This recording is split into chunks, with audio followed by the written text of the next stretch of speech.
It's Charlie here for Raw 12:51 AM. I am joined by the wonderful Joe McCorrisston, who has just done his Warwick stop at the Coffee House Sessions tour, which was excellent. Very good, if I do say so. How's the tour been going for you so far? Really fun, excellent. Yeah, it's been a lot of fun. It's been a learning curve. It's been an experience. It's a new kind of tour for me, which is very exciting. I've never done a tour solely of universities before, so yeah, I'm learning a lot more than I already knew. Are you enjoying it sort of more than like your normal gig stuff, or are you finding it a bit hit and miss? Not more. I wouldn't say I'm enjoying it more, purely because I just love every aspect of touring. It's just different. It's a different experience. Nice. Different kind of audiences, generally younger audience. And different gig settings. Like today's gig was in a really cool bar called Curiosity. I'll never stop giggling at that. And then some of the other gigs have been like in the SU. Some have just been in like dinner halls. Oh wow! That kind of thing. So yeah, it's great. It's just different. Cool, very cool. Something as well that we have to touch on because it was released today is your new EP, Existence Familiarity.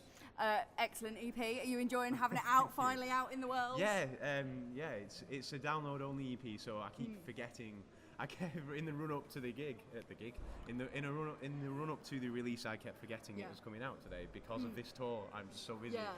And then someone messages you, "Oh, I really like the new EP." I'm like, "Yes, get in, job done." So I have been actively promoting that today. I've been doing my job today. Yeah, I'm happy to have it out there. Yeah, it's a relief to have it out there. Cool. So on a different kind of thing now. You asked me to come up with some vaguely original content for you, so I have tried to do that. And basically, I thought I'm going to get you to design your dream gig. Money's no object. Okay. You can do whatever you want, right? So first of all, where would it be?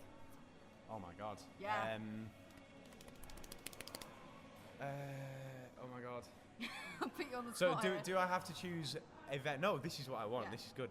Do I choose a venue, or can it be a location made into a venue? Whatever you Anything want. goes. Yeah, anything goes. Money's no object.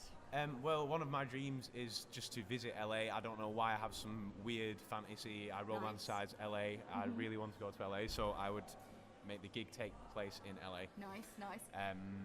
The lineup, is it a standard 3 or 4 Let's go for lineup? that. Yeah, because then I You're can just one do of a them, festival. obviously. Yeah. Oh, really? God, Yeah. I'm opening then. This is your gig. I'll open. If I've got to play, I'll open. Yeah. And then... Dead or alive, anyone. Oh, this is difficult because I know who I'd like to play, but I want to order the lineup in terms of how a promoter would. I'll just forget that. I'll open, and then I will have Regina Spektor play it after me. Yeah. I love Regina Spektor. And then after Regina Spektor, I would have 1960s Bob Dylan play a solo acoustic set. Very nice. He would get people all riled and excited, but in a progressive, angry way. The voice of the generation and all that. Yeah. And then after Bob Dylan, I would completely change tone and have Sigrid play a set. Amazing. I'm really into Sigrid at the moment. Yeah. She's brilliant. And then headlining would be Bruce Springsteen. Amazing.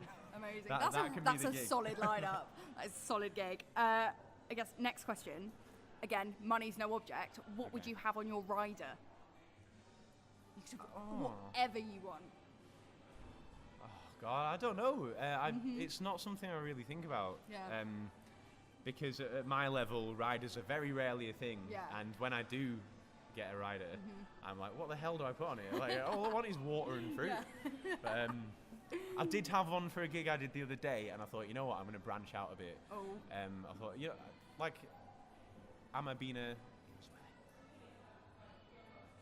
I being unreasonable? Like, putting a couple of things on there that aren't absolutely essential, but I put like green tea on the rider and stuff. Nice.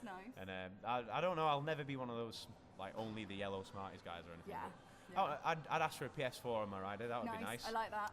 Sometimes before a gig, it's not nerve-wracking, but you get a lot of time to do nothing, and I either spend that time waiting for the gig by answering emails, sending emails, or just literally pacing up and down the room. So I think like a PlayStation 4 would take your mind off going on stage.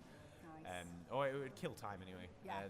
Although that is a very, very excessive ride at PlayStation 4. It's the dream rider. Yeah, I'm just going to go with that. It's boring, but yeah. That's all right. I like my games. I like my games. The final thing that I want to ask you about it, and this is a question that we've started asking like artists because it has quite a range of opinions on it. Would you want people to be recording the gig on their phones, sort of like Snapchat and everything? Do you have an opinion on that kind of thing? And like at your gig, like dream gig, would it be allowed?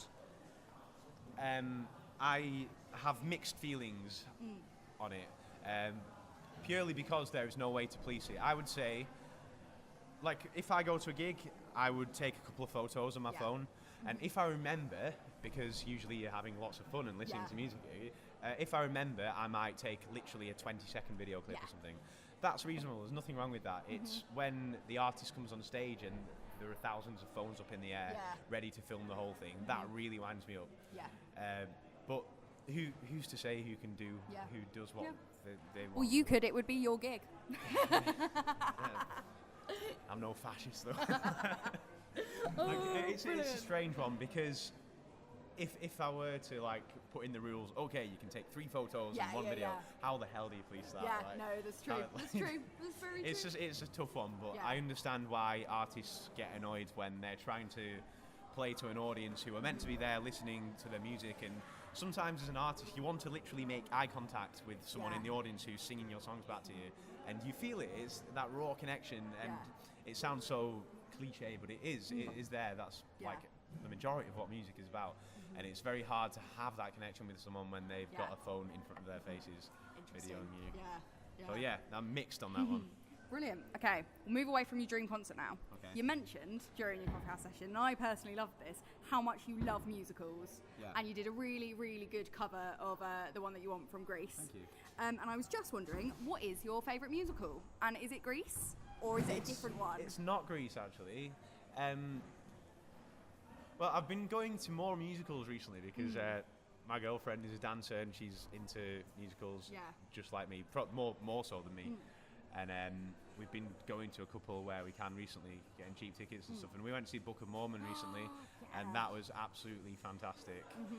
We went to see 42nd Street as well, which was brilliant. But at the moment, my current favourite musical is Book of Mormon because I was just in stitches for the whole thing. Like, I would watch it again happily now. Yeah, it's a very good musical. You also mentioned that you wanted to one day write your own musical. Do you have any ideas as to what it would be? You know, no idea at all. Not one. No idea at all. It has not entered my head yet. Oh man! I've not sat down. It's just a thought that has always gone around in my head, but I have not sat down. Not had actually, like the epiphany moment. Yeah, I've not sat down and planned anything. Purely because I'm trying to concentrate on what I'm doing now. And I wouldn't like it to cross over. And no, not at all. I just didn't know if there was like a this is what it's going to be kind of moment. Oh no, I've not delved that far into it yet. In fact, so now that you've mentioned it, I feel like I should be putting the structure in place. Oh dear. Well, brilliant.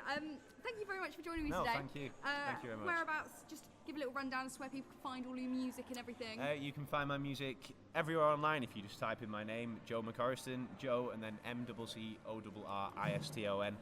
You can type that into Facebook, Spotify, YouTube, Instagram, Twitter, everywhere really. I've even got a Snapchat, although I don't use that much. Amazing. And then Bandcamp is a good place to buy music if you want to support the artist directly. Cool. Thank you very much for joining me. Thank you. Cheers. It's been a pleasure.